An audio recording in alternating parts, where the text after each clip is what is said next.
เอาสิคือเลยเนาะวันนี้เนาะคือเนาะคือได้ตันจังซี่บ่จังซี่ล่ะโอ้บ่เคยตันเลยครั้งแรกเลยเนาะเอาไปยังไงผ่านบ่ตามไปข่าวแบบนี้ตามเห็นยังกันนี่น้องตามข้าวเมาภาษาบ้านเจ้าเอิ้นว่าจังใดตำปึ้มโอ้เด็ดเลยเนาะซอยน้องก่อนทุกคนเลยเขาบ่ได้ซอยน้องก็บ่ได้แล้วนี่ลองเบิ่งเป็นยังไงยังไงไอ้เคสนดบานสาวไทยเป็นยังไงหลายๆคนเป็นตะยูเนาะใจดีเนาะบรรยากาศดีโดยเป็นทางปลอดภัยเด้ออยู่ดีมีแห้งบายบายอีกทีนึงไปก่อน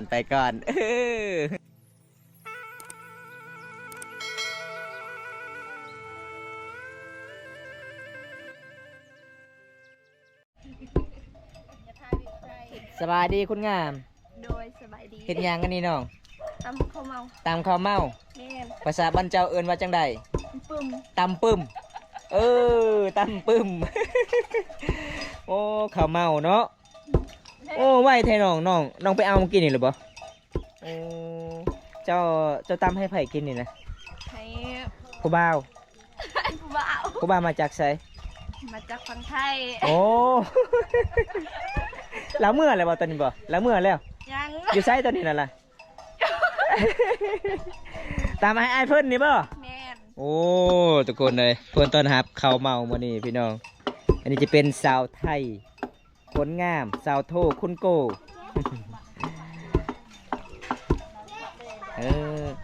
ลายเติบเนาะพี่น้องเลยเอาแต่เมื่อวานมื้อซื้อนี่ว่าเจ้าสิไปเอาให้กินนะบ่ตอนก็ไปอยู่บ้านสิข่อยก็ไปเ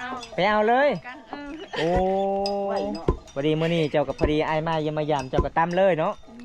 อ๋อทุกคนเลยเคยกินบ่เพื่อนเคยกินบ่ข้าวเมาเคยเนาะญี่ปุ่นก็มีข้าวเมาให้นี่เลยโอ้ข้าวเมาให้ข้าวเมาให้ข้าวเมานะข้าวเมาให้เคยกินเยอะเอาใกล้สิแล้วเนาะบัดนี้เนาะมาจับให้เนี่ยมันยังมุ่นบัดนี้บ่เบิ้งตามลงเบิ้ง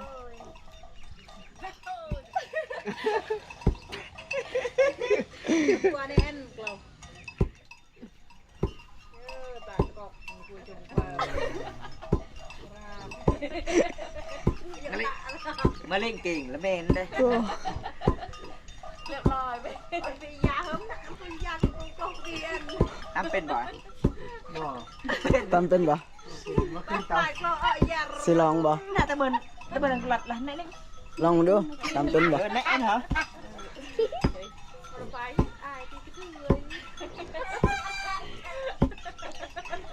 แรกก่อนกูมองเลยตื่นเด้อเจ้าออกก่อนกูมองเลยมันไปเยอะให้ก็แหงก็ระบวยไทยเนอ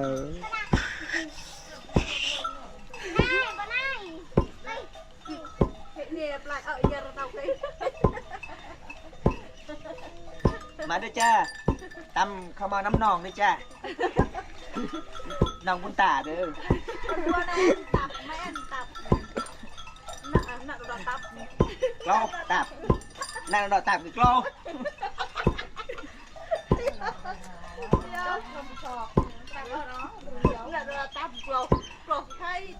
ตำลองบ่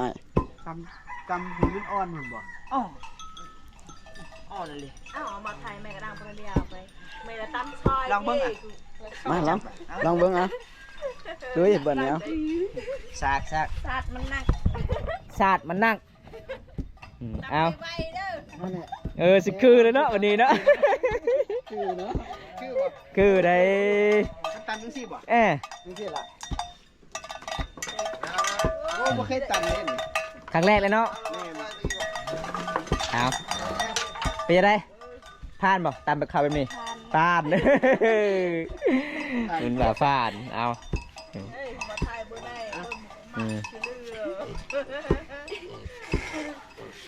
เออโอ้ระวังได้ถึกมือเจ้าได้เข้าห้องหมอเลย บริทึก เออบริถึกจับเลยเนาะบ่ายเลยเนาะตำเลยบ่ายตำเลยบ่ายโอ้ชำนาญ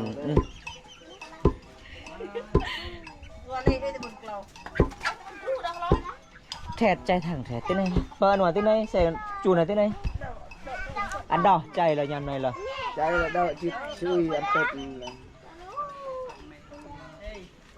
ไว้ทายแล้วบนเกลาบนไหน อืม อย่านางเอ้ย จะไม่ได้ผัดเลยป่ะไม่ได้ผัดเลยป่ะ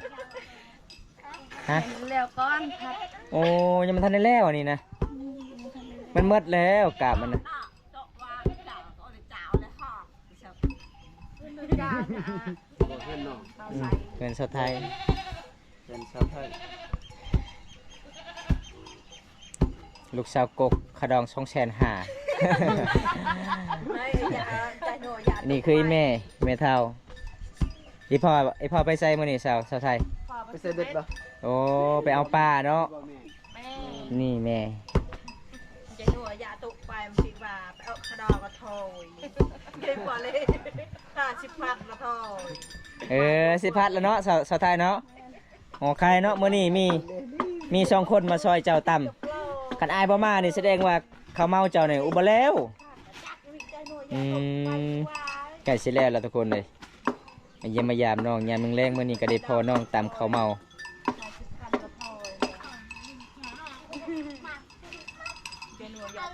ตอนนี้บ่คิดเลยว่าเจ้าสิเอาเขาเมามากินเลยค่อยเว้าอยู่มื้อนี้ว่า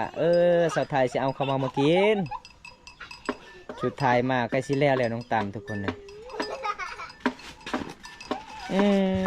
ต้องเฮ็ดอันนี้เนาะโอ้ต้องปั่นแบบนี้ก่อนทุกคนชาวไทยไปไซคือบริซอยเจ้าชาวโทอยู่เฮือนเล่าวอ๋อ เรานึ่งเขา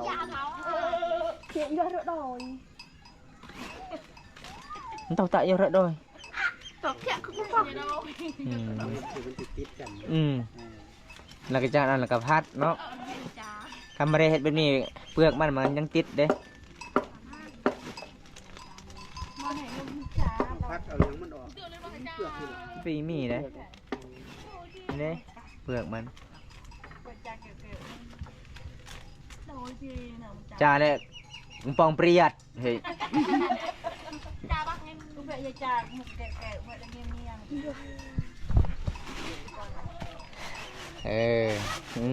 โอ้ถนัดเนาะโอ้ยอยากได้เป็นเมียเด้แบบนี้นะ ถนัดลายเลยเกี่ยวกับผัดข้าวกันแบบนี้บ่ฮอดชั่วโมงก็ได้กินข้าวแล้วหอมเลยเนาะสาวไทยหอมมาลีบ่แม่นหอมเจ้าบ่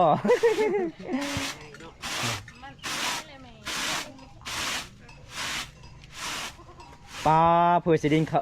ได้กินข้าวเมาเบิ้งพี่น้องผมของหมอ ผมของน้องเปื้อนหมัดเลยมีแต่เปลือกข้าวเบิดมักอ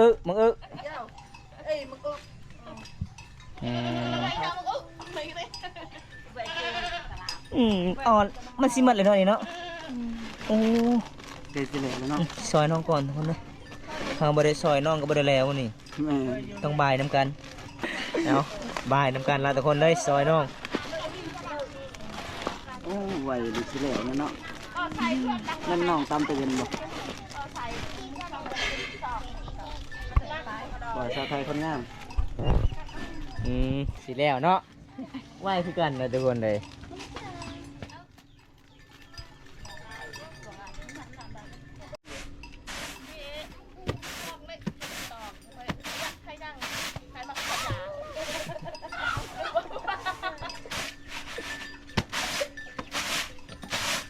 หลังจากน้องตามแล้วน้องก็สมาผัดทุกคน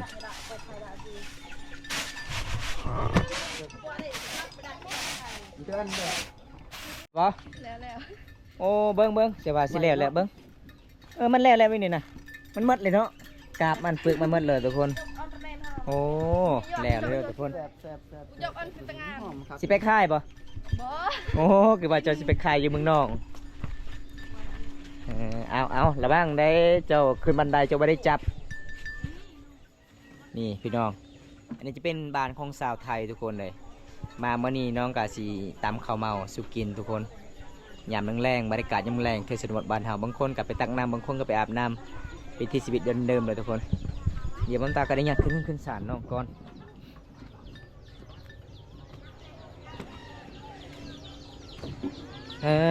นึ่งข่าวอีกบ่ลางที่พุ่น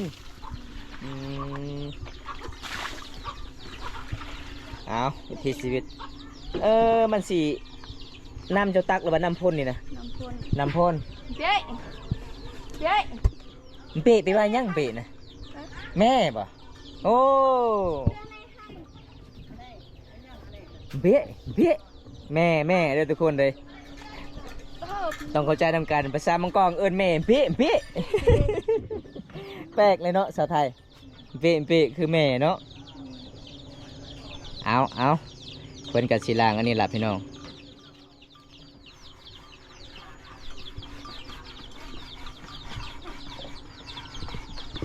จะใส่ยังไงจะตำข้าวเมามันจะใส่ยังไง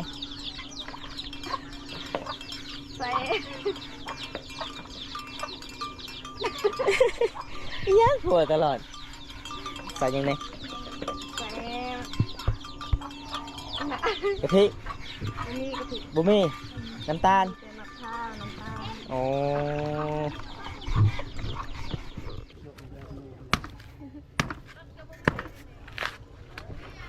เอามะพร้าวเนาะ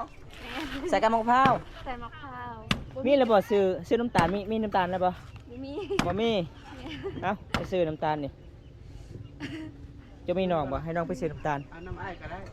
ฮะเดี๋ยวนี้ครับ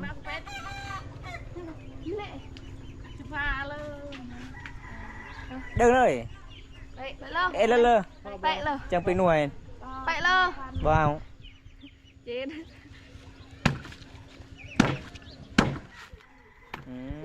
ใส่กับมะพร้าวเนาะใส่มะพร้าวมากินมีกะทิใส่มะพร้าวมีกะทิใส่มะพร้าว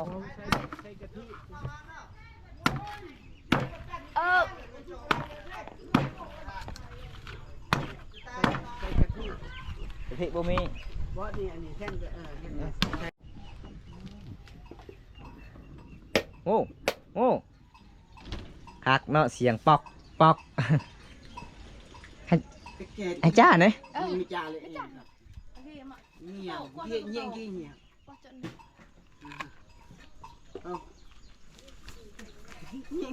ยมันกันเงี้ยแฉบเนาะ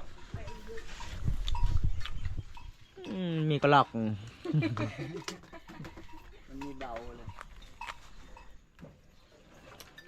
ไหนเด้อเกิดไหนอันเจนนั่นตัวตะโบรกี่ตะโบรนอยเต่าเยอะเยอะมันเอาข้าวจุ๊บ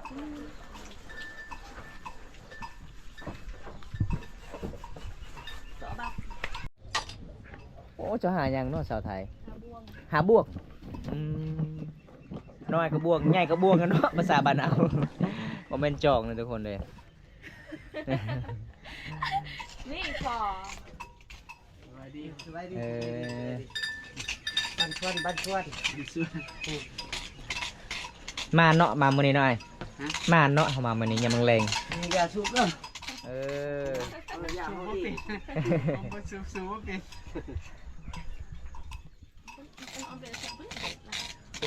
แล้วอันประเก่งตัวแน่ก็ดงโอนยัง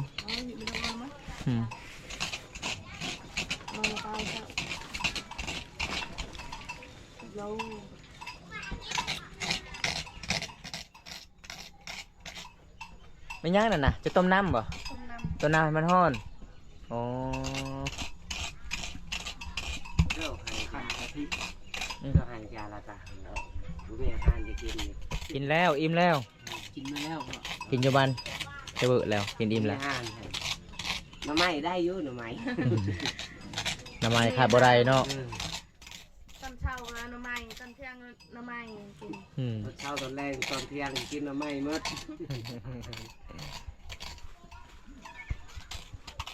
ใช้เบ็ดบ่ได้คือใช้เบ็ดปลาอย่างปลาครึ่งโอ้บ่ได้เนาะ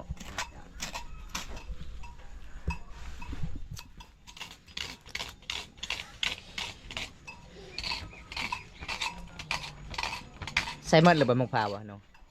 ใส่เบิดเลยโอ้ผัดหมีตัวนั้นมันง่ายเนาะบ้านหกต้องเอาขูดนะไอ้มันบวงมันยากพี่ใส่เจ้าไปนอนห้องนอนเจ้าอยู่นี่ นอนอยู่นี่เลย เออ เปียกฝนตกเปียก สาดไปนี่งานจะ เปีย มั ก นหัวและโอ้มันหัว รุในกระเพาะ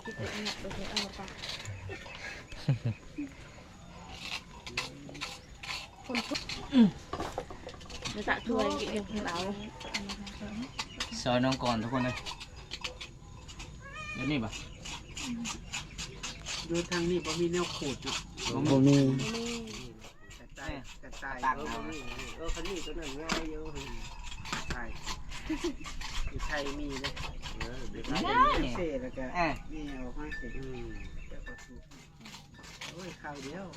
เราเปลือกก็ได้นี่ก็อยู่ไทยคือเก็บเปลือกง่ายอันนี้โอ้ยเอาผ้ามาพันนะโอ้ย เปล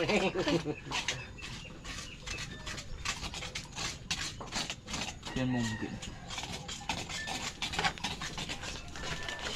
อยู่ปลาให้เป็นบุกเรียนเรียนยิ่งเรียนงานเป็น โอ้ผมบัวลี่มือประทายเถอะ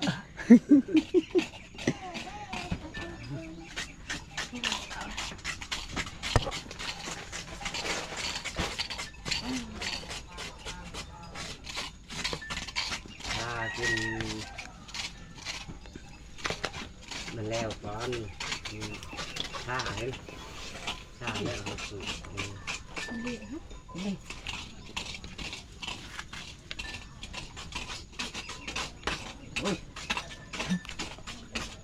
ซองเชื่อแล้วได้กินข้าวเมา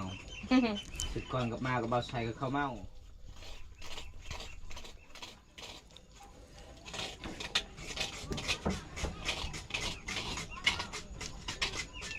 อันน้ำมูกใช้นี่กันไปใช่ฮะ อันไหนไม่ได้ดี พัฒนาชูกสิปูน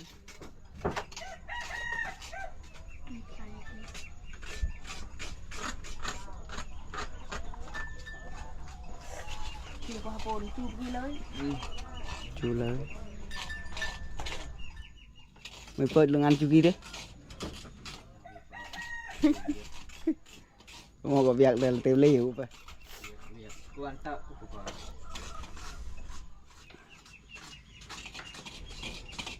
มาตาเดี๋ยวเปิดรอย เด็กปิดกล้องเลย เอาได้หลายอยู่ แต่ผู้จักเกลือบ่อยเลยวะ ภาษาไทยก็บ่อย ภาษาฮาวบอยภาษาลาวเกลือเนาะภาษาไทยก็คือเกลือ นั่นคือบุญยะ แกกี่เกลือโอ้แล่แล้วเนาะสาวไทยเมื่อไรเนาะโอ้มาเมื่อนี้พี่น้องเอ้ยนอนตอนหาเป็นอย่างดีเลยทุกคนปีหนึ่งได้กินเท่านึงในพี่น้องข้าวเมาเด้ใส่ไปได้เลยเนาะถอกไปเลยเราเรื่องวิญญาณ โจนแล้วแมนๆใช่ฮะ เจอแล้วเมนเนาะ ก็วาดเลยเหรอมันก็วาดเลย ให้มันอ่อนบ่ เด็ก ก็วาดเลยมันกลัวกับเตาอ้อแล้วเนาะถึงน้ำหอนเนาะแต่อายตอนนี้กำลังหอนเลยเด้อยู่กับเตาไฟ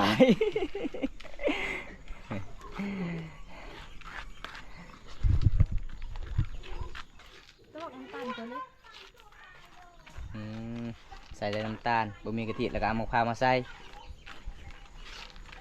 อ่อนเลยปะ ยัง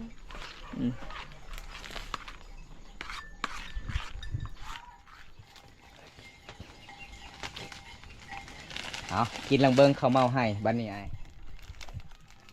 ระวังได้แค่เจ้าฮักบ่มีผัวเดิเนาะ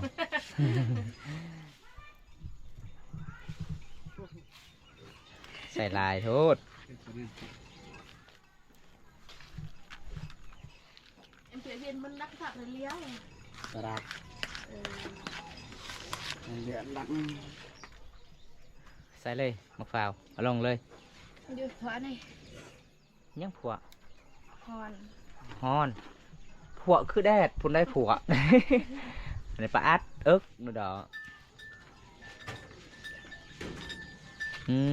ลองใส่น้ำมะพร้าวพี่น้องบ่มีน้ำกะทิน้องก็ใส่มะพร้าว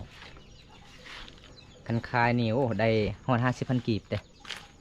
น่าสิกลัวเนาะบ้านเฮาขายบ่ฮอด50 20,000ชุงชุด บ้านเจ้าได้บาเชนหนึ่งเลยใช่ไหม เนี่ยได้ ตายเนาะทางนั้นเนาะบ้านเฮาโอ้คันเฮาขายนี่ ได้ 20,000บ้านเฮาชุงชุดเขาซื้อ อยู่ไทยได้อยู่ไทย100,000ได้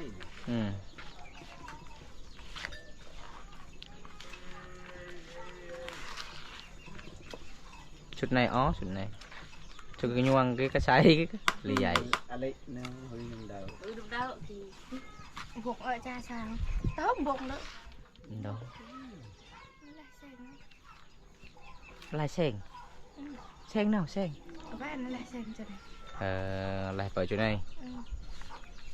ที่แปลได้เสก ที่เป็นแปลลายเสก các bạn học được chạy làm tan ว่าอะไรมาเบิ้งสีน้ำเบิ้งเอาลายๆเลยทุกคนเลย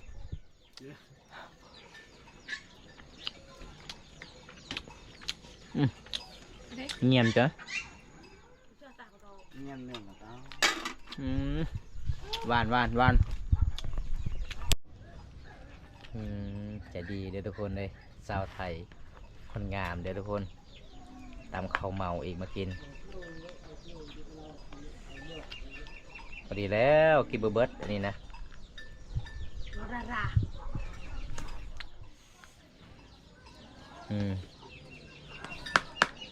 แซ่บเนาะฝีมือเจะเห็ดเนาะ lòng bưng ลองเบิ้งเป็นยังไง แบบ กินแล้วเมาบ่สาวไทยกินแล้วมีแห้ง แซ่บแล้ว ไม่ได้อะไรมันหวานโพดป่ะ อ่านพอดี หวานพอดีเนาะคันติบหวานโพดสาวไทยกับสิลงเตะเฮือน เอาทุกคนเลยมาเด้อทุกคนกินนำกันเอาหลายๆเลยเอาลายจึงมึงอิ่มไว้สาวไทยบ่ได้เอิ้น14ป่ะ mà đưa mà kinh không màu nấm canh đưa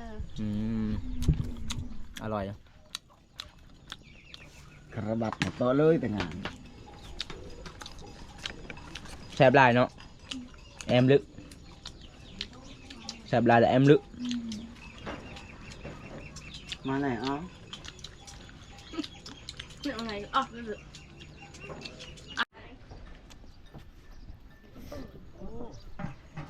เอาสาวไทยไอซิกลับกันเด้อเพราะว่ามื้อนี้เขาขอบใจหลายที่ตามข้าวเมาสู่ไอกินเด้อไอเพิ่นกับมื้ออื่นกับสิกลับประเทศไทยละไอเพิ่นมาเยี่ยมมายามเขตชนบทกับประมาณส่ำนี้ละเป็นยังไงไอเขตชนบทบ้านสาวไทยเป็นยังไงหลายๆคน เป็นตะยู เป็นตะยูเนาะใจดีเนาะ อากาศดีบรรยากาศดี โดยตอนนี้เฮาสิกลับหน่อยเนาะ โดย มันสิคำแล้วบ๊ายบาย FC เนี่ยบ๊ายบายเนี่ยบ๊ายบายบอกไอเดียวเดินทางปลอดภัยเด้อ เป็นทางปลอดภัยเด้อ อยู่ดีมีแห้ง เอาบ๊ายบายอีกทีหนึงไปก่อนเอาทุกคนจะได้บำตากับสิปิดบัสนี้ก่อนพี่น้องขอขอบใจหลายๆ FC ที่เข้ามาติดตามเฮาชมแต่ต้นจนจบก็ขอให้อยู่ดีมีแรงทุกคนเลยเฮากับมาเยี่ยมมายามสาวลาวกับประมาณส่ำนี้พี่น้องเขาเจ้ากับตอนรับเป็นอย่างดีกันละไอ้เพิ่นมีของผักของต่อหลากหลายเลยพี่น้องเขตชนบทเฮาจังได้บำตากับสิปิดบัสนี้ก่อนคลิปนี้คลิปหน้าพบกันใหม่ขอกล่าวคำว่าสบายดีเด้อบัดสวนบ๊ายบาย